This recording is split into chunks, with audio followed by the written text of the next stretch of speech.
आज की short analysis में हम डिस्कस करेंगे एरिस एग्रो स्टॉक के ऊपर। दोस्तों ये स्टॉक अगर आप देखो तो फरवरी 2024 से करेक्शन के अंदर चल रहा है। मोटा मोटी देखो तो दोस्तों इसने 6 महीने यानी पूरा आधा साल करेक्शन में बिता दिया। और करेक्शन में भी दोस्तों इसने दोनों तरह का करेक्शन दिया है। इसने प्राइस वाइज करेक्शन भी दिया है और टाइम वाइज करेक्शन भी दिया है।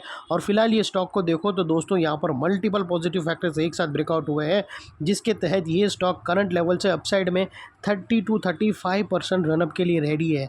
लेकिन दोस्तों इसमें कोई भी हमारी बाई सेल होल्ड रिकमेंडेशन नहीं है, ये प्योरली एजुकेशन पर्पस से आप लोगों से शेयर कर रहा हूँ। कोई भी पोजीशन लेना हो तो अपने एडवाइज़र को एक बार ज़रूर कंसल्ट कर लेना।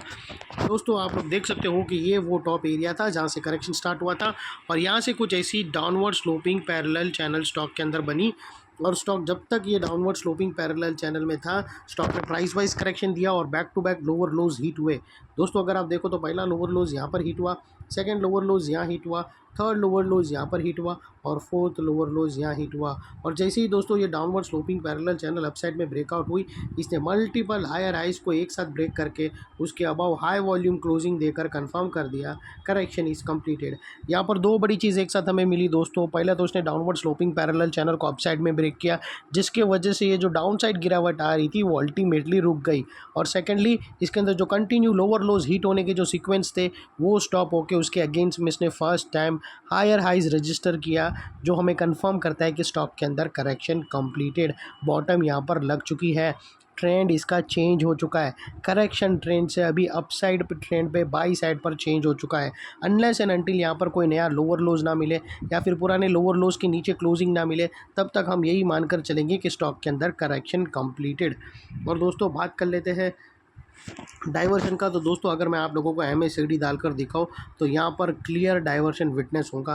दोस्तों प्राइस एक्शन की जो लोअर लो स्विंग है अगर आप देखो तो डाउन साइड में टिल्ट हुए हैं, और वही एरिया से अगर आप MACD की ऑसिलेशन देखो तो वो अप साइड में टिल्ट होके यहाँ से ब्रेकआउट हुए हैं, जो स्टॉक के अंदर एक अपसाइड मोमेंटम पंप करेगा।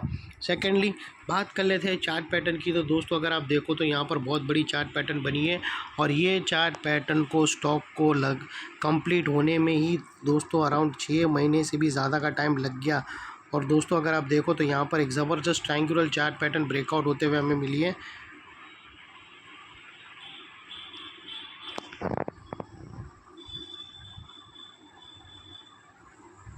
दोस्तों अगर आप देखो तो ये एक बहुत बड़ी ट्रायंगुलर चार्ट पैटर्न ब्रेकआउट होती है। और दोस्तों यहाँ पर सिर्फ एक ही प्रॉब्लम है कि अगर आप देखो तो नेकलाइन के पास यहाँ पर एक रेजिस्टेंस है, ये रेजिस्टेंस को निकालना बहुत ही ज़रूरी है स्टॉक के लिए। तो इसको अगर आप दूसरा नेकलाइन पकड़ के चलो तो वेल एंड गुड है, सीधा जाकर ट्रेड मत ले लेना दोस्तों। बहुत से लोगों को मैं देखता हूँ कि वो सिंपली फर्स्ट नेकलाइन के ब्रेकआउट के पास ही वो लोग ट्रेड ले लेते हैं और कमेंट्स करते हैं कि सर अभी ये गिर रहा है। तो गिर ही रहेगा ना, क्योंकि ब्रेकआउट तो कंफर्म आया नहीं है। कंफर्म ब्रेकआउट आएगा जब दोस्तों एक चीज़ इंपॉर्टेंट जान लो कि जब भी ऐसा स्ट्रॉन्ग रेजिस्टेंस खड़ा है नेकलाइन के पास, तो यहाँ पर चांसेस रहते हैं फॉल्स ब्रेकआउट होने के। तो उसमें ट्रैप में फंस जाओगे, उससे बेटर है कि उसको नेकलाइन कर समझो। थोड़ा स्टॉक महंगा मिलेगा, लेकिन फिर भी आप लोगों के रिटर्न इतने बड़े, तो फिर थोड़ा महंगा लेने में क्या प्रॉब्लम है, लेकिन सेफ्टी बनी रहेंगी दोस्तों।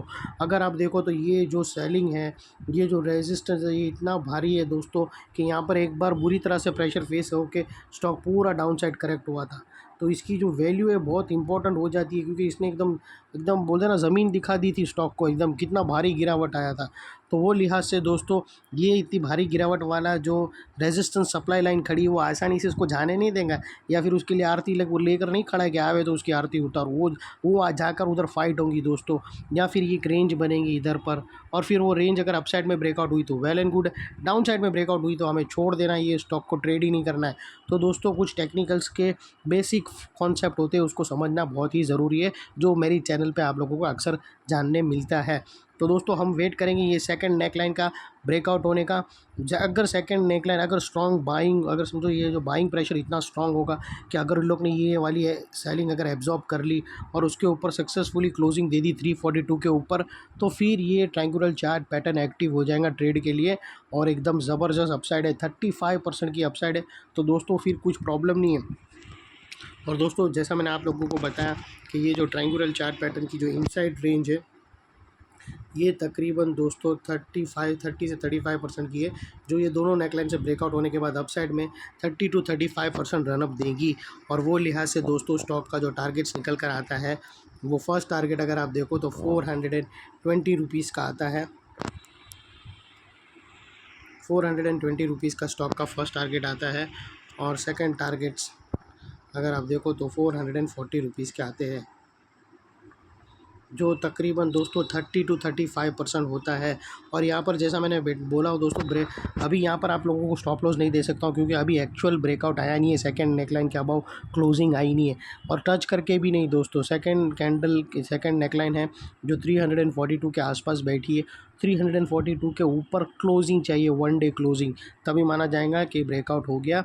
और दोस्तों उसके बाद जो फर्स्ट ब्रेकआउट कैंडल है उसके लो के नीचे क्लोजिंग बेसिस पे रख सकते हो, या फिर ATR की भी हेल्प ले सकते हो अपने एडवाइज़र को पूछकर, या फिर यहाँ पर एक लोअर स्विंग है उसको भी रख सकते हो।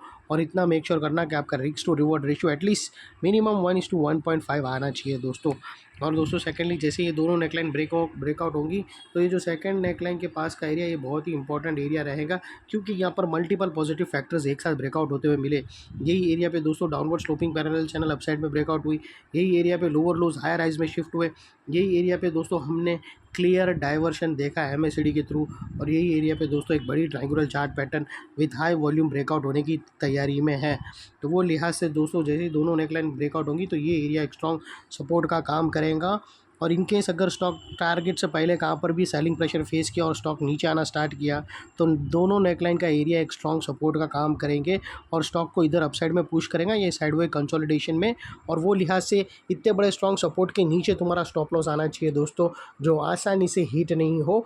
लेकिन बाय एनी चांस अगर हो गया तो दोस्तों सीधा स्टॉप लॉस देकर ट्रेड को वाइंड अप कर देना चाहिए। ये थी हमारी एनालिसिस। अच्छी लगे तो प्लीज़ चैनल को लाइक शेयर सब्सक्राइब करना, और ऐसे ही बेहतरीन स्टॉक आप लोगों के लिए मैं रेडी रखूँगा फ्रेंड्स। थैंक यू, जय हिंद।